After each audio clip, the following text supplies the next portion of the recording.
Hi friends, नमस्कार, वंदे मातरम भाई। I am Nirala, you are watching NIC channel. तो आज का क्लास एक स्पेशल ऑन रिक्वेस्ट क्लास है और आज हम याद करेंगे क्लास 10th बिहार बोर्ड का सोशल साइंस में ज्योग्राफी का चैप्टर 1, जिस चैप्टर का नाम है भारत संसाधन एवं उपयोग। इस चैप्टर का नाम है और उस चैप्टर का क्वेश्चन को आज हम अराइज करेंगे, देखेंगे और उसको याद करेंगे सिस्टमेटिक तरीके से। तो चलिए अब ज़्यादा समय ना लेते हुए अब डायरेक्ट क्वेश्चन पे आते हैं, क्योंकि समय बहुत कम है और पढ़ना बहुत ज़्यादा है। टाइम बहुत ही कीमती चीज़ है भाई, पढ़ना बहुत ज़्यादा है, समय बहुत ही कम है। आपके 6 मंथ के बाद 7 मंथ के बाद एग्ज़ाम होने वाले हैं 10th बिहार बोर्ड का। तो उससे पहले ही हम लोग को सारे सिलेबस को कवर कर लेना है, अच्छे तरीके से सीख लेना है, एमसीक्यूज पे पकड़ बना लेना है कि अच्छे से अच्छे याद हो जाए और वहाँ 100% स्कोर करके आए हम। इस बात को दिमाग में बैठा लेना है कि एक भी क्वेश्चन नहीं छूटना चाहिए, चाहे क्वेश्चन कैसा भी हो। और आप लोग के पास एक सुनहरा अवसर होता है बिहार बोर्ड वाले के लिए कि समथिंग 40 क्वेश्चन बनाने होते हैं और 80 क्वेश्चंस होते हैं, यानी पर क्वेश्चन 2 क्वेश्चन पे 1 क्वेश्चन हम लोग को करना होता है। और उससे हम लोग को क्या होता है, बेनिफिशियल मिल जाता है कि भाई अच्छे खासे वेटेज मिल जाते हैं वहाँ से बिहार बोर्ड से, ताकि गलती होने का चांस कम मिले और अच्छा स्कोर कर सकें। तो आप बस ये दिमाग में रख कर चलना है कि इस बार नहीं तो कभी नहीं, और 100% स्कोर करके आना है, चाहे कुछ भी हो जाए। एनी सब्जेक्ट, किसी भी सब्जेक्ट में, चाहे वो मैथ्स हो, चाहे वो साइंस हो, चाहे वो हिंदी हो, चाहे वो संस्कृत हो, चाहे सोशल साइंस ही क्यों ना हो। तो चलिए अब ज़्यादा देर ना करते हुए अब क्वेश्चन पे आते हैं सीधे। बस हमारे साथ साथ आप साथ साथ बोलते रहेंगे और क्वेश्चन हमसे पहले कोशिश करेंगे कि क्वेश्चन का आंसर आप पहले लगा सकें। ठीक है, जैसे ही स्क्रीन पे आपको क्वेश्चन आता है तो आप पहले कोशिश करेंगे कि उस क्वेश्चन का आंसर पहले ही अराइज करके आप मन में ही लगा लें, लेकिन लगाएं ज़रूर। तो फर्स्ट क्वेश्चन देखते हैं भाई। ये चैप्टर फर्स्ट का क्वेश्चन है, ज्योग्राफी का पहला क्वेश्चन है। भारत में 2001 में कितने प्रतिशत भौगोलिक क्षेत्र में वन का विस्तार था? तो इसका क्वेश्चन का आंसर आप मन में ही लगाएंगे, लेकिन उसके बाद हम जान तो नहीं रहे हैं कि आप कब आंसर लगाते हैं, लेकिन तुरंत हम आंसर बोल देंगे। तो फटाक से आप आंसर मन में ही लगा लेंगे, या तो आप लिख लीजिए कहीं पे और लास्ट में फिर उसको चेक करेंगे कि हम कितना सही किए। ठीक है, अपने आप को जांचना है। तो भारत में 2001 में कितने प्रतिशत भौगोलिक क्षेत्र में वन का विस्तार था भाई? तो इसका आंसर होगा बी।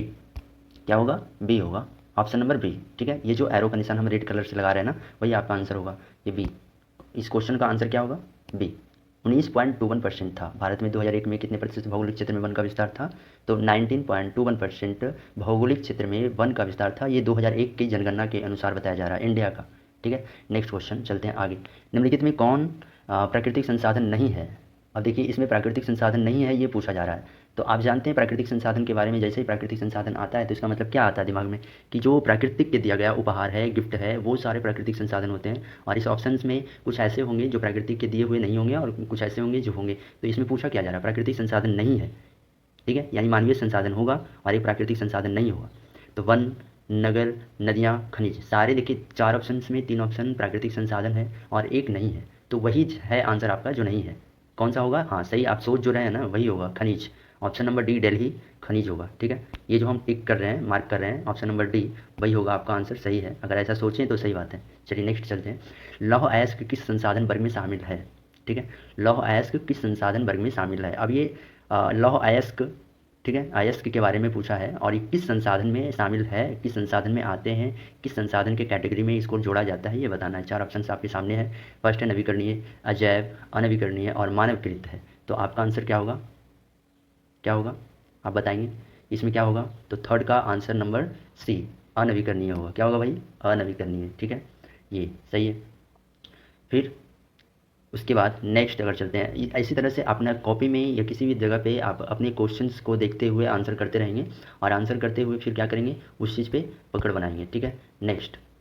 तो इस बार क्या है, 4 नंबर क्वेश्चन। 4 नंबर क्वेश्चन कह रहा है कि ज्वारीय ऊर्जा किस प्रकार के संसाधन का उदाहरण है? ज्वारीय ऊर्जा किस प्रकार के संसाधन का एक उदाहरण है? तो ऑप्शन है फिर आपके सामने 4, नवीकरणीय, मानवकृत और जैव और अजैव। तो ज्वारीय ऊर्जा किस प्रकार का संसाधन है ये आपको बताना है। कौन सा होगा? ऑप्शन नंबर ए, नवीकरणीय। ये आपका जो आंसर होगा इस क्वेश्चन का, ऑप्शन नंबर ए होगा। क्या होगा भाई?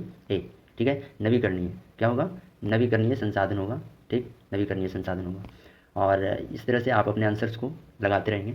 फिर 5 नंबर क्वेश्चन है, किस प्राकृतिक संसाधन का भंडार सीमित है? देखिए यहाँ पे प्राकृतिक संसाधन का भंडार सीमित के बारे में पूछा गया है, मतलब लिमिटेड है। लिमिटेड, कि अब वो ख़त्म होने के कगार पे है, कभी भी ख़त्म हो जाएगा, तो उसको लिमिट में रखा गया है। वैसा प्राकृतिक संसाधन का भंडार सीमित है जो आप बताएंगे। खनिज तेल है, या सौर ऊर्जा है, पवन ऊर्जा है, जलीय ऊर्जा है, कौन सा है? हाँ बताएंगे आप। देखो भाई, तो सिंपल सी बात है, ऑप्शंस को छाँटने के लिए सीखो। फर्स्ट पहली बात, मेरा जो बात है वो ध्यान में रखिएगा, छाँटने का तरीका बता रहे हैं आपको। आपको साथ साथ हम कुछ एक्स्ट्रा ऑर्डिनरी भी देंगे, जो ऑप्शंस को किस तरह से छाँटा जाता है वो भी बताएंगे। पहली बात कि सौर ऊर्जा तो हो नहीं सकता, क्योंकि इसका संसाधन इतना बड़ा मात्रा में, इतना सारा बड़ा मात्रा में है कि ये कभी जीवन में ख़त्म होने का मतलब एक सोर्स ही नहीं बनता है, ठीक है।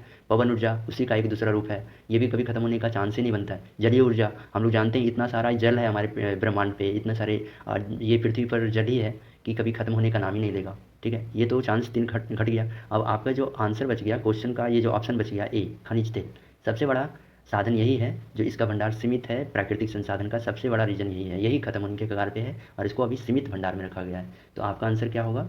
ऑप्शन नंबर ए, ठीक है, ऑप्शन नंबर ए, खनिज तेल, ठीक है भाई। नेक्स्ट, सौर ऊर्जा निम्नलिखित में से कौन सा संसाधन है? सौर ऊर्जा यानी सूर्य के द्वारा दिया गया ऊर्जा या सूर्य से प्राप्त किया गया ऊर्जा, इस ऑप्शंस में से कौन सा संसाधन है, ये आप बताएंगे। मानवकृत है, पुनः पूर्ति योग्य है, अजैव है या अचक्रीय है? तो मन में आप आंसर लगा ही लिए होंगे, मुझे विश्वास है, लेकिन सही होना गलत होना ये तो मानव की नेचुरिटी है।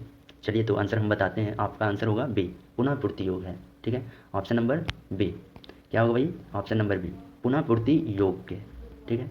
इसको याद रखना है, पुनः पूर्ति योग्य है। ये कौन सा है? पुनः पूर्ति योग। सौर ऊर्जा कौन सा संसाधन है? तो पुनः पूर्ति योग। आंसर एकदम सटीक देना है, एक भी गलती होने का चांस नहीं छोड़ना है। एग्जामिनर को ये साबित करना है कि हम एकदम कंठस्थ पढ़ कर आए हैं और काट नहीं सकते आप नंबर, ठीक है।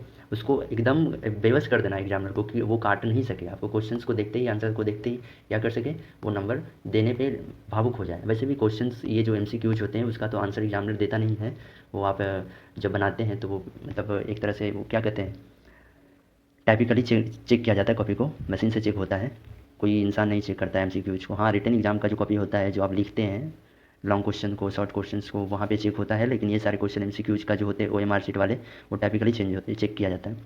नेक्स्ट क्वेश्चन है 7, आपके सामने है, तो आप बताएंगे क्या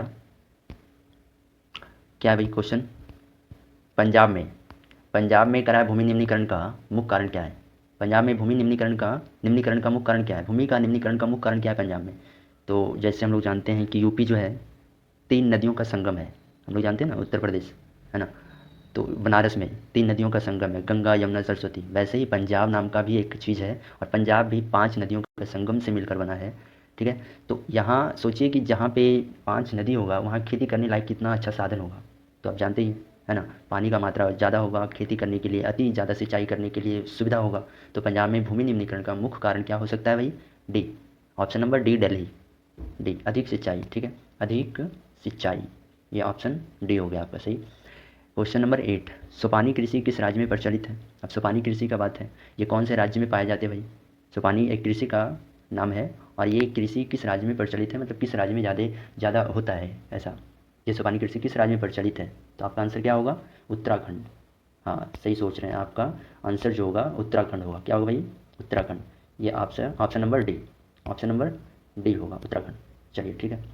नेक्स्ट, काली मृदा का दूसरा नाम, ये कौन नहीं जानता होगा, ये तो हर बच्चा जानता होगा कि काली मिट्टी का दूसरा नाम क्या होता है। हाँ, आप भी जानते होंगे, देखते के साथ ही आप आंसर लगाए होंगे। क्या होगा? रेगुड़। क्या होगा भाई? रेगुड़ होगा, ऑप्शन नंबर बी, ठीक है, ऑप्शन नंबर बी, रेगुड़। काली मिट्टी का दूसरा नाम बोला जाता है रेगुड़ मिट्टी, ठीक है। रेगुड़ होता है या रेगुड़ होता है, दोनों में कोई कन्फ्यूजन वाली बात नहीं है, ये चेंज हो सकते हैं, रेगुड़ भी कहीं कहीं पे आ जाता है, कहीं कहीं रेगुड़ होते हैं, ठीक है। नेक्स्ट 9 नंबर क्वेश्चन, बृहद क्षेत्र में, क्या है क्वेश्चन में? बृहद क्षेत्र में जल के कारण ही पृथ्वी को कहते हैं। देखिए कितना इजी क्वेश्चन आया है, कितना हल्का क्वेश्चन है इस चैप्टर का। बृहद क्षेत्र में यानी पूरे फैले हुए क्षेत्र में, पृथ्वी के फैले हुए क्षेत्र में जल के कारण पृथ्वी को क्या कहते हैं? पृथ्वी का दूसरा नाम क्या है हो सकता है, तो इसको हम क्या कहते हैं? आप जानते ही हैं, बी, ऑप्शन नंबर क्या होगा? बी, नीला ग्रह कहा जाता है इसको। पृथ्वी को नीला ग्रह के नाम से जानते हैं हम लोग, क्यों भाई? क्योंकि यहाँ पृथ्वी पर इतना सारा मात्रा में पानी ही है ना, ये अगर आसमान से देखा जाए, नीचे से तो नहीं देख सकते हैं, आसमान से देखा जाए तो ये एक नीला ग्रह के जैसा लगता है, एक नीला ग्रह के रूप में दिखेगा आपको, जैसे आप मूवी वगैरह में देखते होंगे, किसी सॉन्ग्स में आता होगा, या ऊपर से कभी ऐसा कुछ दिखाया जाता होगा मूवी में, तो आपको क्या लगता होगा? पृथ्वी का एक गोल जैसा दिखता है, लेकिन वो हमेशा एक पानी के ही रूप में दिखता है, नीला ग्रह बोला जाता है। इसी कारण से, पानी का ज़्यादा मात्रा होने के कारण से पृथ्वी को नीला ग्रह कहते हैं, ठीक है। तो इस क्वेश्चन का answer B, B Bombay. 11, Bihar में कितने % भौगोलिक क्षेत्र में वन का फैलाव है? बोलिए, बिहार में कितने % भौगोलिक क्षेत्र में वन का फैलाव है भाई? तो ये 11 नंबर क्वेश्चन का ऑप्शन क्या होगा? क्या होगा? चलिए, ये जो सर्कल किए ना, बी बॉम्बे 7, बिहार में कितने % भौगोलिक क्षेत्र में वन का फैलाव है भाई? 7%। इतना ही परसेंट में बिहार में भौगोलिक क्षेत्र में वन का यानी जंगलों का, पेड़ पौधों का फैलाव है। सोचिए कितना परसेंट घटा हुआ है। इसी कारण से आज हमारे पूरे बिहार में या पूरे भारत में, वर्ष में कहें तो एक प्रकार अलग अलग प्रकार का बीमारी उत्पन्न हो रहा है। पेड़ पौधे के नहीं रहने के कारण से ऑक्सीजन लेवल कम रहा है, पानी का मात्रा लेयर घट रहा है, यही सब के कारण से। तो बिहार में भौगोलिक क्षेत्र में अगर देखा जाए तो वन का फैलाव 7% ही रह गया है, और कम रहा है ये, जहाँ तक और ही घट रहा है। नेक्स्ट क्वेश्चन, भारत के किस राज्य में वन का सबसे अधिक विस्तार है? तो इंडिया का कौन सा ऐसा राज्य है जहाँ जंगलों का, वन का सबसे ज़्यादा विस्तार पाया जाता है, यानी सबसे ज़्यादा पेड़ पौधा वहाँ पाए जाते हैं? तो क्या हो सकता है इसमें? केरल? ना भाई, ये तो एकदम ही नहीं हो सकता। हाँ है, वहाँ भी है, लेकिन इन सारे ऑप्शंस के अकॉर्डिंग अगर देखा जाए तो केरल नहीं हो सकता। कर्नाटक, ये तो बिल्कुल नहीं हो सकता है। उत्तर प्रदेश, ये भी नहीं हो सकता है, वहाँ तो एकदम ही नहीं हो सकता है, इतना सारा पॉल्यूशन है वहाँ, वहाँ तो नहीं हो सकता है। आपका ऑप्शन बच गया मध्य प्रदेश। यही एक ऐसा राज्य है बिहार, भारत का एक ऐसा यही एक राज्य है जहाँ वन का सबसे ज़्यादा विस्तार पाया जाता है। तो ऑप्शन नंबर सी, क्या होगा भाई? सी, मध्य प्रदेश। चलिए ठीक है, option number C. Next question आपके सामने है। नेक्स्ट क्वेश्चन क्या है? देश के बांधों को किसने भारत का मंदिर कहा है? वाह वाह, कितना प्यारा सा क्वेश्चन है, कितना अच्छा क्वेश्चन है। ये हमारे महापुरुष के नाम आ रहे हैं इसमें। कितना गजब सा क्वेश्चन है, और इस क्वेश्चन को एकदम याद ही कर लो, दिमाग में, जहन में, दिल में बैठा लो कि अगर पूछे या ना पूछे, लेकिन फिर भी इस चीज़ को याद रखना है आगे के लिए। फ्यूचर में आएगा, जरूर आएगा। अगर आप कभी आगे नेक्स्ट एग्जाम की तैयारी करेंगे तो ये ऐसा क्वेश्चन है, ये बहुत ही इंपॉर्टेंट क्वेश्चन है। देश के बांधों को किसने भारत का मंदिर कहा था? तो ये बहुत ही सुंदर शब्द में बोले थे। किसने कहे थे, मतलब कौन कहा था, इस शब्द को कौन कहा था? भारत का मंदिर कौन कहा था? हमारे देश में जो बांध बनाए जाते हैं, उस बांध को भारत का मंदिर किसने कहा था? तो 30 नंबर क्वेश्चन का आंसर आप लगा ही लिए होंगे, लेकिन कुछ का गलत भी होगा, कुछ का सही होगा। अब हम बताने जा रहे हैं ऑप्शन नंबर सी। क्या होगा भाई?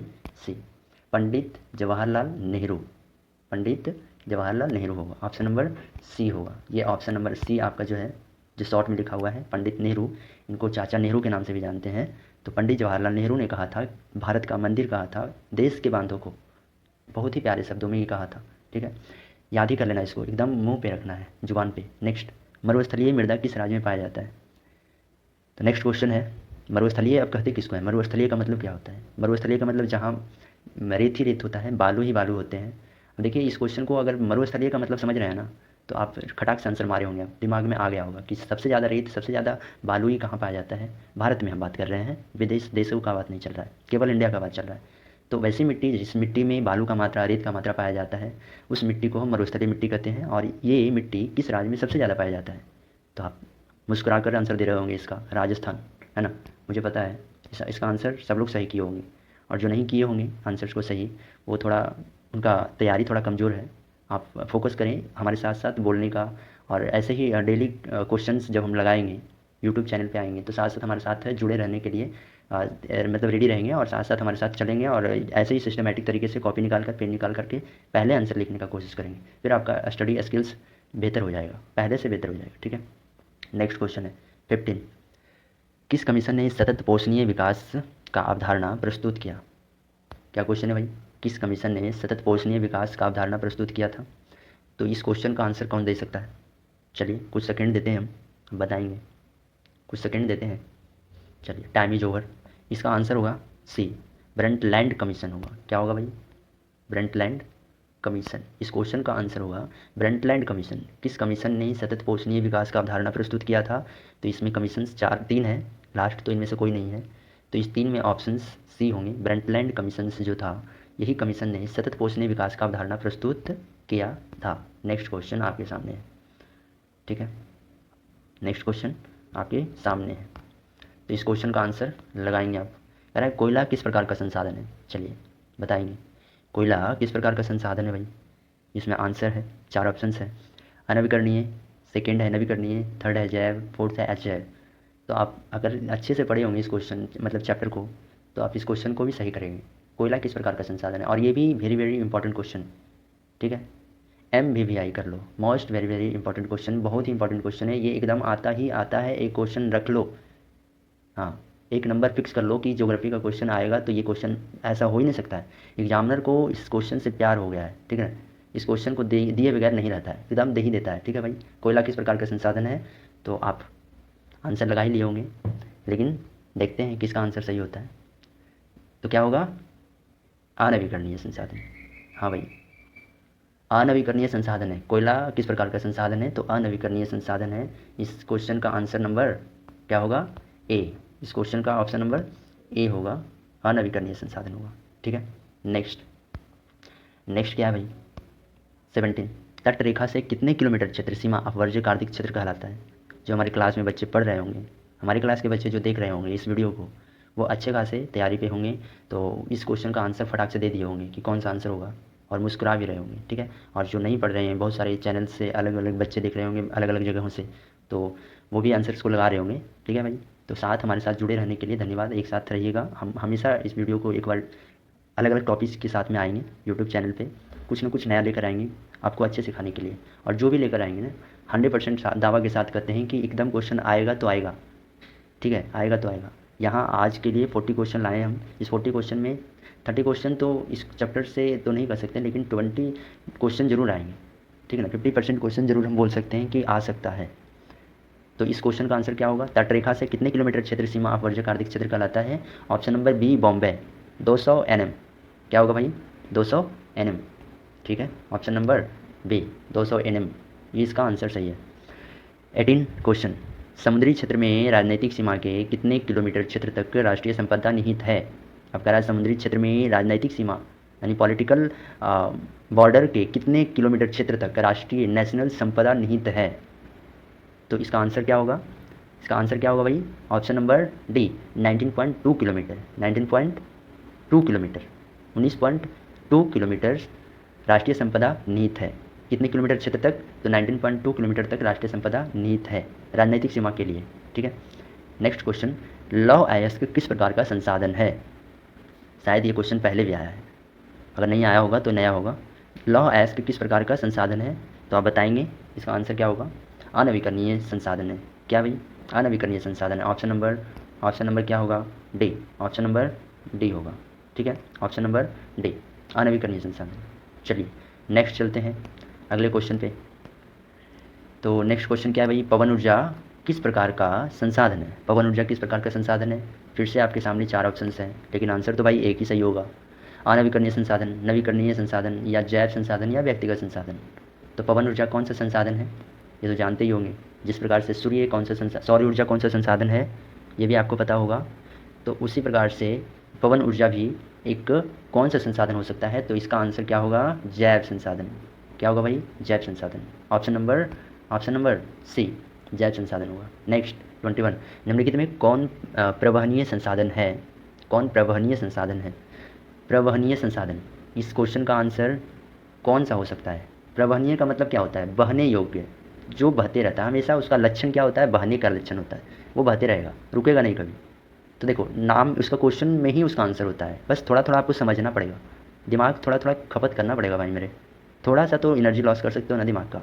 हम आपके लिए इतना सारा मेहनत करते हैं, इतना एनर्जी लॉस करके वीडियो को बनाते हैं, पूरे एनर्जी के साथ में आते हैं। ठीक है, तो आप थोड़ा सा तो दिमाग को लगा सकते हैं ना।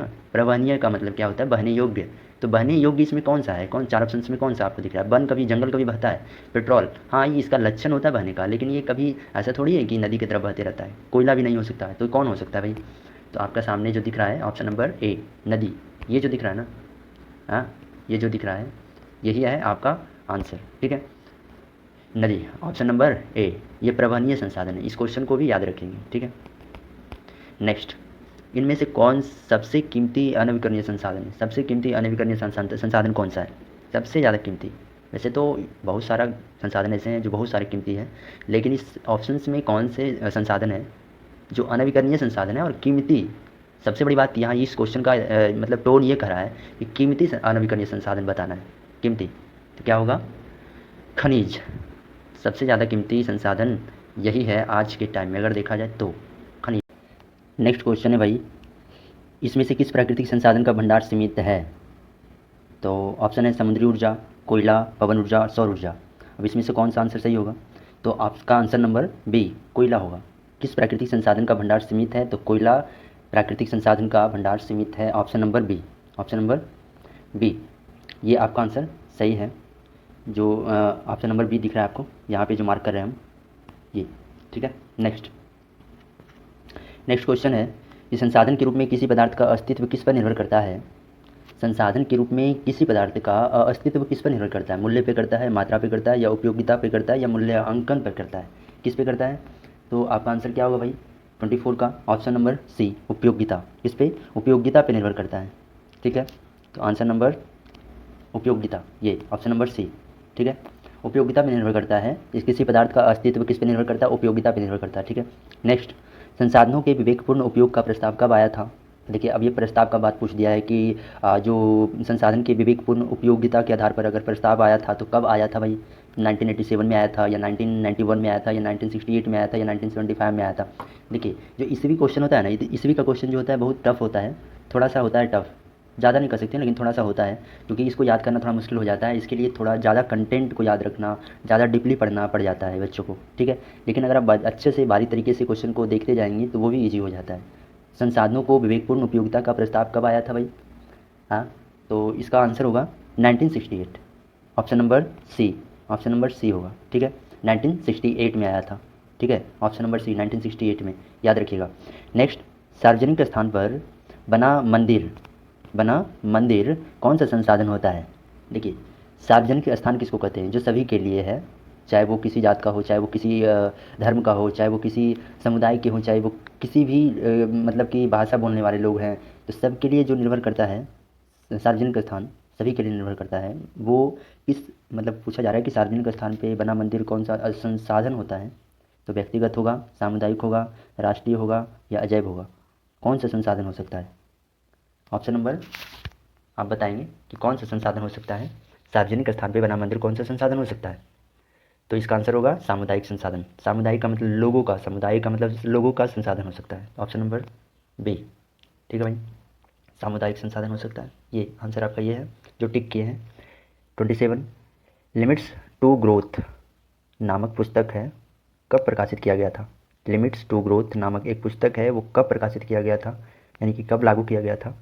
तो फिर से ईस्वी का क्वेश्चन आया है, थोड़ा ध्यान से देखिएगा। 4 ऑप्शंस हैं, 1972, 1982, 1975 या 1990 में। तो कब इसको प्रकाशित किया गया था? 27 का क्वेश्चन नंबर ए, 1972 में। ठीक है, इसका आंसर ये होगा 1972 में। ठीक है, ईस्वी का क्वेश्चन है, थोड़ा समझना मुश्किल हो जाता है इसके लिए। नेक्स्ट क्वेश्चन है, 1992 में रियो डी जेनेरो में कौन सा सम्मेलन हुआ था? 1992 में एक सम्मेलन हुआ था, रियो डी जेनेरो में हुआ था, और वो सम्मेलन हुआ था तो मतलब किस चीज़ के लिए हुआ था? पृथ्वी सम्मेलन के लिए हुआ था, जलवायु सम्मेलन के लिए हुआ था, या जनसंख्या के लिए हुआ था, या फिर महाद्वीपीय के लिए हुआ था? ये जो रियो डी जेनेरो हुआ था, कौन सा सम्मेलन हुआ था, किसके लिए सम्मेलन हुआ था? तो पृथ्वी सम्मेलन के लिए हुआ था। रियो डी जेनेरो में जो सम्मेलन हुआ था वो पृथ्वी के लिए सम्मेलन हुआ था 1992 में, 1992 में। ठीक है, option number D, D Delhi, option number D. Next, Rajasthan में किस संसाधन की कमी है?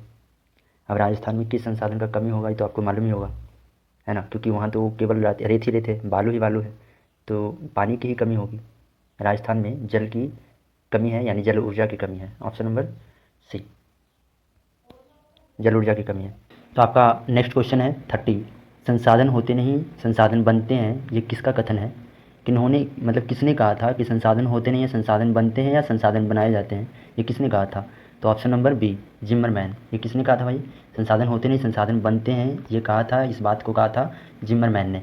थोड़ा फनी नेम है क्योंकि इनका नाम में ही जिम है, और जिम का मतलब होता है जो बॉडी फिटनेस पे थोड़ा सा वर्कआउट होता है ना। शायद ये जिम वगैरह ज़्यादा जाते होंगे, इसलिए इनका नाम जिम्मरमैन रखा गया। ठीक है, नेक्स्ट क्वेश्चन, आईपीसीसी, यहाँ पे एक क्वेश्चन छुपा हुआ है। आईपीसीसी का फुल फॉर्म पूछ देगा तो आप याद रखेंगे, I for intergovernmental, P for panel of, C for climate, और सी फॉर चेंज। ठीक है, आईपीसीसी का फुल फॉर्म होता है intergovernmental panel on climate change. इसका मुख्यालय किस शहर में है या किस नगर में है आपको बताना है। तो इसका मुख्यालय कहाँ है भाई? जिनेवा में। कहाँ है? तो जिनेवा में। ठीक है, option number B, B Bombay, option number B. ठीक है, नेक्स्ट क्वेश्चन, नेक्स्ट क्वेश्चन क्या है देखते हैं। नेक्स्ट क्वेश्चन है, स्मॉल इज ब्यूटीफुल। वैसे भी ब्यूटीफुल इस क्वेश्चन का भी तात्पर्य यही है, बहुत ही सुंदर ही क्वेश्चन है। ठीक है, स्मॉल इज ब्यूटीफुल किसका रचना है? तो देखो, एक बात याद रखो भाई, मानो या ना मानो, लेकिन जो भी छोटे चीज़ होते हैं ना बहुत ही प्यारे होंगे। ठीक है, बहुत ही प्यारे होते हैं, चाहे वो गुड़िया क्यों ना हो, चाहे वो छोटे बच्चे हो, चाहे वो खिलौने हो, जितने छोटे होते हैं ना उतने ही बहुत ही प्यारे होते हैं, है ना। एक छोटी बच्ची है, छोटी गुड़िया है, वो भी कितनी सोहनी होंगी, है ना भाई। तो चलिए, स्मॉल इज़ ब्यूटीफुल किसकी रचना है, इसका आंसर आप बताएंगे। 32 का आंसर आप बताएंगे कि क्या होगा। तो स्मॉल इज़ ब्यूटीफुल ये रचना है शमशेर का। किसका है? शमशेर का। शमशेर का ये रचना है किसका? शमशेर का। ठीक है, नेक्स्ट नेक्स्ट क्योटो सम्मेलन कब हुआ था? क्योटो सम्मेलन कब हुआ था? क्योटो सम्मेलन कब हुआ था भाई? 1996 में या 1997 में या 1998 में या 1999 में? कब हुआ था? क्योटो सम्मेलन कब हुआ था? तो 1997 में हुआ था। ठीक है, 1997 में हुआ था, याद रखिएगा। बी बॉम्बे से याद रखिएगा, 1997 में हुआ था, क्योटो सम्मेलन हुआ था। ठीक है, जैसे एक पीछे का क्वेश्चन बताया ना, पृथ्वी सम्मेलन हुआ था, रियो डी जेनेरो में हुआ था, शायद 1992 में हुआ था, लेकिन ये क्योटो सम्मेलन है 1997 में हुआ था। एक पृथ्वी सम्मेलन याद रखिएगा 1992 में हुआ था, याद दिला रहे हैं आपको हम, पीछे का क्वेश्चन था। रियो डी जेनेरो में हुआ था पृथ्वी सम्मेलन 1992 में, और ये उसके बाद का क्वेश्चन है, क्योटो सम्मेलन 1997 में हुआ था, क्योटो सम्मेलन। ठीक है, दोनों क्वेश्चन बहुत इंपॉर्टेंट है, याद रखना भाई। किसने कहा था कि हमारे पास पेट भरने के लिए बहुत कुछ है परंतु पेटी भरने के लिए नहीं है? ये बात भी बहुत ही प्यारा शब्दों में बोला था। किन्होंने कहा था, इस बात को किसने जाहिर किया था कि हमारे पास पेट भरने के लिए तो बहुत कुछ है परंतु पेटी भरने के लिए कुछ भी नहीं है? मतलब खाने के लिए तो मिल रहा है, खाने के लिए तो है, इसका अर्थ ये हुआ कि खाने के लिए तो हमारे पास है, लेकिन धन दौलत नहीं है, इकट्ठा करने के लिए नहीं हो रहा है, जमा करने के लिए धनराशि नहीं है। इस बात को किसने जाहिर किया था? तो ये भी महापुरुष का नाम आ रहा है। देखिए, महापुरुष का नाम आता है ना तो याद होना संभव, जाहिर सी बात है, बहुत ईजी क्वेश्चन हो जाता है। और जहाँ तक कि हम आपको बता दें तो कि ये सब क्वेश्चन एग्जामिनर को बहुत ही प्यारा लगता है, ये सब क्वेश्चन बहुत ही ज़्यादा डालता है क्वेश्चन को। ठीक है, तो आप याद रखिएगा, ये क्वेश्चन का आंसर होगा ऑप्शन नंबर सी। हमारे महापुरुष महात्मा गांधी, बापू महात्मा गांधी जी ने कहा था कि हमारे पास पेट भरने के लिए तो बहुत कुछ है परंतु पेटी भरने के लिए नहीं है, ये याद रखना। ठीक है ना, नेक्स्ट क्वेश्चन आपको आगे सामने स्क्रीन पर दिख रहा है 35। पर्यावरण संरक्षण, पर्यावरण संरक्षण हेतु पहला विश्व शिखर सम्मेलन कब हुआ था? देखो, दो क्वेश्चन पीछे आया था सम्मेलन से, एक पृथ्वी सम्मेलन और एक आया क्या? क्योटो सम्मेलन 1997 में। फिर ये आया क्या? पहला प्रथम विश्व शिखर सम्मेलन कब हुआ, मतलब सॉरी कहाँ हुआ था, ये बताना आपको। पर्यावरण संरक्षण के लिए हुआ था प्रथम विश्व शिखर सम्मेलन, और कहाँ हुआ था ये आपको बताना है। 35 का क्या होगा भाई मेरे? तो सी, ये भी जनेवा में ही हुआ था, option number C for cat, Geneva में हुआ था, जनेवा में ये सम्मेलन हुआ था, याद रखिएगा। और प्रथम विश्व शिखर सम्मेलन किसके लिए हुआ था ये भी याद रखना, पर्यावरण संरक्षण के लिए, है ना, पर्यावरण संरक्षण के लिए हुआ था। और ये प्रथम विश्व शिखर सम्मेलन हुआ था कहाँ? जनेवा में हुआ था। और एक रियो डी जेनेरो में हुआ था, है ना, वो पृथ्वी सम्मेलन था, 1992 में हुआ था। क्योटो सम्मेलन आपको बता ही दिए हैं, 1997 में हुआ था क्योटो सम्मेलन। और ये प्रथम विश्व शिखर सम्मेलन हो रहा है जनेवा में, और ये पर्यावरण संरक्षण के लिए हो रहा है। ठीक है, नेक्स्ट क्वेश्चन 36। नेक्स्ट क्वेश्चन है, किसका कथन है, यानी कि ये बात को किसने कहा था कि संसाधन होते नहीं बनते हैं? देखो, पीछे का ही रिपीट हो गया क्वेश्चन, एक दो क्वेश्चन रिपीट हो रहा है, हम देख रहे हैं, तो ऐसे हताश मत होना है। और अच्छी बात है कि रिपीट हो रहा है, तो उस चीज़ को आप मतलब अपने आप को थोड़ा सा जाहिर करिए, देखिए, चेक करिए अपने आप को कि क्या हम पीछे जो पढ़ें अभी दिमाग में मेरा है कि नहीं। जानबूझकर क्वेश्चन को डाल रहे हैं हम, हताश नहीं होना इससे मेरे भाई। ठीक है, तो इस क्वेश्चन का आंसर क्या होगा? आप पीछे पढ़े, आपको हम अभी पढ़ाए हैं पीछे, इसका आंसर बताएंगे। फ़नी नाम था थोड़ा, ठीक है, क्या फ़नी नाम था? फ़नी नाम से याद रखिएगा, ये जो जिम जाने वाले व्यक्ति थे कौन थे? जिमरमैन। हाँ, सही सुने आपने, ये जिमरमैन साहब थे। ठीक है, ऑप्शन नंबर ए, इन्होंने ही कहा था संसाधन होते नहीं संसाधन बनते हैं या बनाए जाते हैं, ऐसा भी क्वेश्चन आता है। ठीक है, नेक्स्ट क्वेश्चन, लौह अयस्क, लौह अयस्क किस प्रकार का संसाधन है? लौह अयस्क किस प्रकार का संसाधन है? तो आपका आंसर होगा D for Delhi, D for Delhi, ये। ठीक है, अनवीकरणीय संसाधन होगा। लौह अयस्क किस प्रकार का संसाधन है भाई? अनवीकरणीय संसाधन है, डी फॉर दिल्ली। ठीक, नेक्स्ट क्वेश्चन आते हैं, आपका स्क्रीन पे आ गया। ठीक है भाई, 38 क्वेश्चन, लो फिर से आ गया क्वेश्चन आपका सामने, जो बहुत ही प्यारा क्वेश्चन था, पीछे आया था, आपको रिवीजन भी अभी करवाए हैं। आप देख करके खुशी होइए, आपके मन में थोड़ा सा लड्डू फूटना चाहिए कि इस क्वेश्चन के बारे में सर तो अभी बताए हैं, रिपीट भी करवाए हैं, 2-3 बार बोले इसके बारे में। देखो, जो बार बार क्वेश्चन आ रहा है ना उसको एकदम पकड़ कर रखो। 1992 में रियो डी जेनेरो में कौन सा सम्मेलन हुआ था? तो अभी तो बताएं मेरे भाई, एक छोटा सा बच्चा, एक नहीं जानने वाला कमज़ोर से कमज़ोर बच्चा भी अगर हमारे क्लास को देख रहा होगा तो अच्छे खासे उसको समझ में आ रहे होंगे। पृथ्वी सम्मेलन के लिए हुआ था भाई मेरे, ठीक है ना, 1992 में रियो डी जेनेरो में हुआ था। और ये क्या हुआ था उस समय? पृथ्वी सम्मेलन हुआ था। कौन सा सम्मेलन? पृथ्वी सम्मेलन। फिर से चलो हमारे साथ एक बार रिपीट करो तुम, चलो बोलते हैं, बोलना साथ में, ठीक है। क्योटो सम्मेलन कब हुआ था? 1997 में हुआ था। पृथ्वी सम्मेलन कब हुआ था? प्रथम पृथ्वी सम्मेलन 1992 में हुआ था। कहाँ हुआ था? रियो डी जेनेरो में हुआ था। कहाँ हुआ था भाई मेरे? रियो डी जेनेरो में हुआ था, ठीक है, जनेवा में हुआ था, ठीक। और एक और आया था शायद भूल गए, इसके बाद था क्वेश्चन, ठीक है। तो इस क्वेश्चन का आंसर क्या होगा भाई? इस क्वेश्चन का आंसर होगा ए, पृथ्वी सम्मेलन। 1992 में रियो डी जेनेरो में कौन सा सम्मेलन हुआ था? पृथ्वी सम्मेलन हुआ था, ऑप्शन नंबर ए। नेक्स्ट, पर्यावरण लो, अभी जो हम बोले कि भूल गए हैं, शायद वही क्वेश्चन आ गया है। पर्यावरण संरक्षण हेतु प्रथम विश्व शिखर सम्मेलन हुआ था तो कहाँ हुआ था? आप बताएंगे इसका आंसर। ये भी क्वेश्चन पीछे आया था, रिपीट क्वेश्चन है, कहाँ हुआ था ये बताएंगे आप। मास्को में हुआ था। पर्यावरण संरक्षण हेतु, पर्यावरण को संरक्षण के लिए, बचाने के लिए प्रथम विश्व शिखर सम्मेलन हुआ था, वो कहाँ हुआ था? तो ये भी क्वेश्चन आया हुआ है। ये क्वेश्चन का आंसर होगा मास्को, बिफोर बॉम्बे मास्को से याद रखेंगे, ठीक है। नेक्स्ट क्वेश्चन, नेक्स्ट क्वेश्चन है भाई मेरे, क्या है? पंजाब में भूमि निम्नीकरण का मुख्य कारण क्या है? ये भी तो आपको बताए ही थे। अब इसका आंसर कौन नहीं जानेगा? अभी तो बताए थे कि पंजाब 5 नदियों का संगम है, तो नदी जहाँ रहेगा वहाँ तो पशुचारण, अति सिंचाई, है ना, अधिक सिंचाई ज़्यादा ही होगा। लेकिन सुपरफ्लुअस ऑप्शन सबसे अच्छा ऑप्शन इसमें से, वैसे तो अति पशुचारण भी है लेकिन नहीं हो सकता वो चीज़, क्योंकि उससे ज़्यादा सुंदर, उससे ज़्यादा अच्छा ऑप्शन है अधिक सिंचाई, ऑप्शन नंबर सी। ये क्वेश्चन भी आया था, पीछे आया था ना मेरे भाई, हाँ। लेकिन इससे अच्छा एक और भी मिल रहा है, गहन खेती।